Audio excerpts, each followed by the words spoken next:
એ ભાઈ આને કોઈ દી આખા વરમાં સાફ કર્યું કે નહીં? હું આ બધું સાફ કરું ને ત્યાં સુધી હોલમાં બધી ઝાપડ ઝૂપડ કરી નાખો તમે. એ વો આટલી બધી બોટલો ઘરમાં છે તો તું મને ટિફિનમાં પ્લાસ્ટિકની બોટલ કાઢ દે ભાઈ. આ બધા લોસા એકારે કાઢવાનું જરૂર છે ભાઈ. એ કામ ભેગું કામ થઈ જાય ને એટલે. આવી સરસ કટલેરી ઘરમાં છે તે કોઈ દી મને આમાં ખાવાનું આપ્યું તો નહીં? આ મહેમાન હાટું છે, તમારે હાટું નથી. વાલી એક ભીના કરો કાબા લાઈ તો આ એવોર્ડ સાફ કરી નાખો બધા. આ બધા પંખા સાફ કરી નાખો. હું હમણાં છે ને ઓલી રૂમ હારી કરીને આવું છું. એ વાહ હાલો ફટાફટ બધા પંખા સાફ કરી નાખો.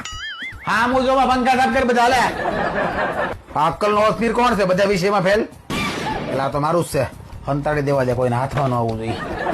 બધું ફ્રીજમાં પડ્યું પડ્યું બગાડી નાખશે પણ અમને ખાવા નહીં દે. આમાં એટલું બધું ભર્યું છે ભાર લાગે છે ભાઈ. ઓય, આપણે લગ્નનો આલ્બમ જોયો તો? મારે કઈ હોરર ફિલ્મ જોઈ નથી.